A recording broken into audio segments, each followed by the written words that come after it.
हमने पहले ही देखा है कि ठोस चरण में बॉक्स का उपयोग करके गुना कैसे करना है। हमने बॉक्स मेथड भी यूज किया है। तो अब हम देखते हैं कि गुना अमूर्त अवस्था में कैसे करते हैं। पहले पहले का उदाहरण लेते हैं। 12 गुना 13,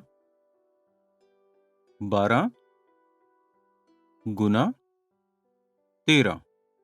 देखते हैं, इसे हम दोनों तरह से लिख सकते हैं। 13 गुना 12 भी सही है, लेकिन अगर इसे दूसरे तरीके से लिखा तो क्या जवाब होगा? हम इसे बॉक्स मेथड से मिलाकर देख सकते हैं। आमतौर पर ठोस चरण में गुना शुरू करने से पहले हमें सबसे पहले स्थान मूल्य दिखाना होगा।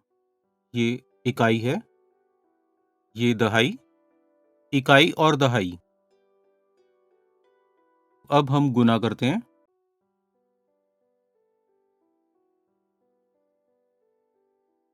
पहले इकाई को इकाई से गुना करना है। 3 गुना 2 6, 3 गुना 1 3। यह आसान है। अब गुना करेंगे दहाई से, दहाई से इकाई तक। तो जब मैं कहता हूं, मैं कह सकता हूं 1 गुना 2 या 10 गुना 2, तो ये है 20। जब आमतौर पर हम गुना करते हैं तो हम कहते हैं 1 दूनी 2, लेकिन हम ये 2 लिखेंगे कहाँ? यहाँ या कहीं नीचे। आमतौर पर हम यहाँ लिखेंगे। हमें ये यहाँ क्यों लिखना चाहिए? हमें ये सोचना पड़ेगा। पहले इस समस्या का हल कर लेते हैं। 1 गुना 2 2 और 1 गुना 1 1, लेकिन मैंने 10वीं जगह से गुना किया है। हमें ये जगह रिक्त क्यों रखनी है? क्यों रखनी है? हमें कुछ क्यों नहीं लिखना चाहिए? जब हम ये पूछते हैं बच्चों या शिक्षकों को, हमें अलग-अलग जवाब मिलते हैं। हम खाली छोड़ सकते हैं, या हम एक एक्स का चिन्ह बना सकते हैं, या हम एक प्लस का चिन्ह बना सकते हैं, या हम एक शून्य भी लिख सकते हैं। शून्य या प्लस का चिन्ह या खाली जगह। तो बच्चों को क्या सीखना चाहिए? बच्चों के पास काफ़ी विकल्प हो जाते हैं। अगर हम उनको इतने विकल्प देंगे तो सही तरीका क्या होगा? तो ये विकल्प बच्चों के लिए होने ही क्यों चाहिए? कौन सा सही है? जब हम 10 से गुना करते हैं तो ये है 20। हम ये कह सकते हैं, सही है? इसीलिए इसके बाद हम क्या करेंगे? इसको जोड़ेंगे। 6, 3 और 2 5 और 1। यहाँ एक सवाल उठ सकता है। बच्चे या शिक्षक पूछ सकते हैं, 10 गुना 2 20, लेकिन 10 गुना 10 100। ये कैसे लिखेंगे? तो उसके लिए वही सवाल करते हैं एक विस्तृत तरीके से, और देखते हैं कि वही जवाब मिलता है क्या। मैं लिखता हूं 12 गुना 13, इकाई दहाई, इकाई दहाई। तो इसे हमें स्थान मूल्य के हिसाब से करना है। 3 गुना 2 6। अब इकाई को दहाई के साथ गुना करता हूं। 3 गुना 10 30। देखो, जब मैं हर नंबर को गुना करता हूं, मैं यहां नीचे लिखूंगा 10 गुना 2 20। ये दहाई पर है, ये 1 नहीं है, ये 10 है। तो 10 गुना 2 20, 10 गुना 10 100। तो अब देखते हैं कि क्या जवाब है। 0 और 6 6, 3 और 2 5, 1। जब हमने इस तरीके से किया,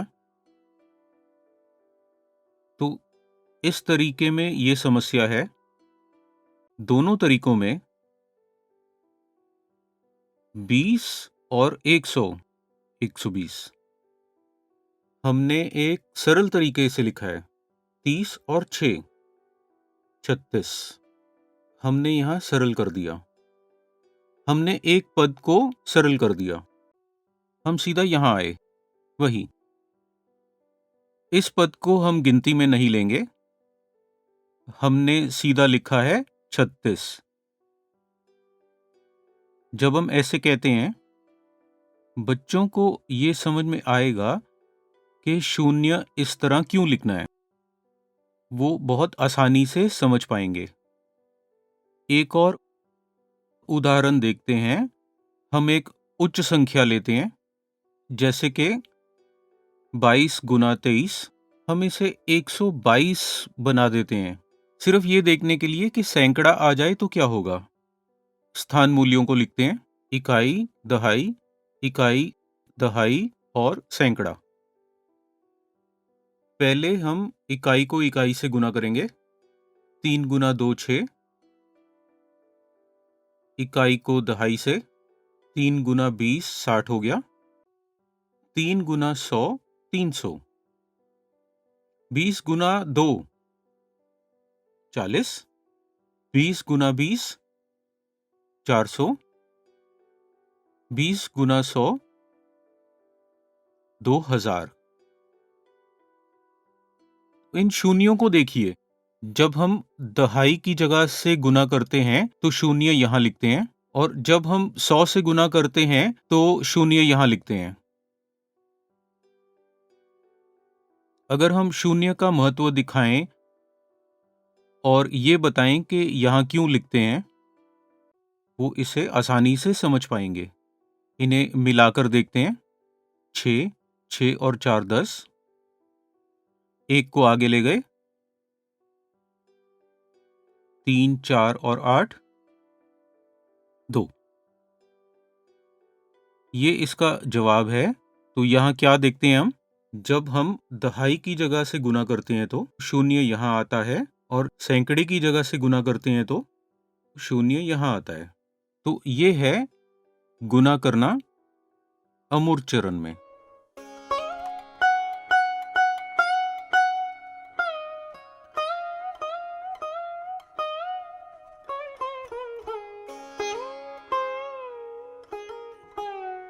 हमने इकाई के स्थान से जोड़ और घटाव किया, तो हमें इकाई की जगह से गुना क्यों करना चाहिए, दहाई की जगह से क्यों नहीं? इसका जवाब क्या होगा? तो हम एक वास्तविक समस्या देखते हैं। हमारे पास 2345 पेटियां हैं एक कमरे में।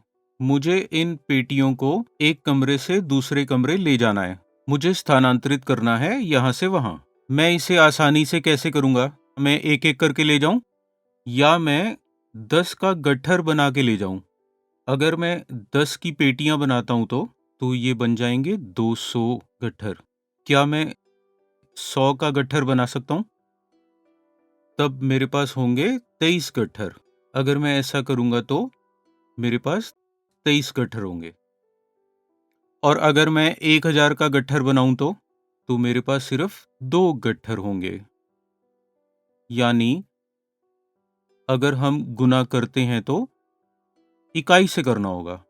इकाई का गट्ठर बनाओ, दहाई का गट्ठर बनाओ, तो फिर एक गट्ठर बनाएंगे हम सैकड़े का, और फिर एक गट्ठर बनाएंगे 1000 का।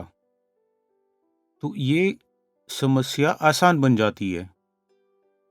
हमें एक आसान तरीका मिल जाता है। जब हमारे पास 2 गट्ठर होते हैं 1000 के, तो वो कठिन हो जाता है क्योंकि वो भारी होता है। अगर वो बहुत भारी होगा तो हमें शायद 23 बंडल बनाने पड़ेंगे। 2345 अगर एक एक करके ले जाएंगे तो बहुत समय लगेगा। इसीलिए हमें एक 10 का गट्ठर बनाना होगा, सैकड़े, 1000, और ये आसान होगा। तो इस तरह से गुना हमेशा इकाई से शुरू होता है, फिर दहाई, फिर सैकड़ा और फिर उच्चतम अंक।